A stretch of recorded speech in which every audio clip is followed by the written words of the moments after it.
ഈശോ മിശിഹായ്ക്ക് സ്തുതിയായിരിക്കട്ടെ. ഫിലിപ്പിയ ലേഖനം 1-ാം അധ്യായം 29-ാം തിരുവചനം. ക്രിസ്തുവിൽ വിശ്വസിക്കാൻ മാത്രമല്ല, അവന് വേണ്ടി സഹിക്കാൻ കൂടിയുള്ള അനുഗ്രഹം അവനെ പ്രതി നിങ്ങൾക്ക് ലഭിച്ചിരിക്കുന്നു.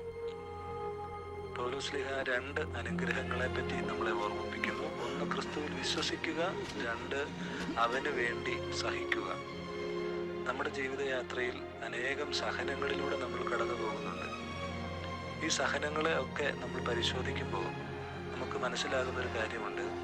ഇതെല്ലാം എനിക്ക് വേണ്ടി അല്ലെങ്കിൽ എൻ്റെ പ്രിയപ്പെട്ടവർക്ക് വേണ്ടി ഉള്ള സഹനങ്ങളാണ്.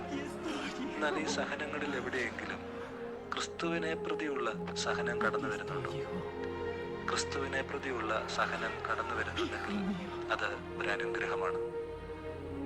നമ്മുടെ ജീവിതത്തിൽ നമുക്ക് ലഭിക്കുന്ന ഏറ്റവും വലിയ അനുഗ്രഹം ക്രിസ്തുവിന് വേണ്ടി സഹിക്കുക എന്നുള്ളതാണ്. പ്രിയ സഹോദരങ്ങളെ, നമ്മുടെ ഈ ജീവിതയാത്രയിൽ ക്രിസ്തുവിന് വേണ്ടി സഹനങ്ങൾ ഏറ്റെടുക്കാനായി നമുക്ക് പ്രത്യേകമായിട്ട് പരിശ്രമിക്കാം. അതിനുവേണ്ടി പ്രാർത്ഥിക്കാം. നമ്മുടെ സഹനങ്ങൾ നമുക്ക് അനുഗ്രഹദായകമാകുന്നതിനേക്കാൾ ക്രിസ്തുവിനെ പ്രതിയുള്ള അനുഗ്രഹം, സഹനം, അത് കൂടുതൽ അനുഗ്രഹത്തിന് കാരണമാകും. ഈശോ ഈ ദിവസം നിങ്ങളെല്ലാവരെയും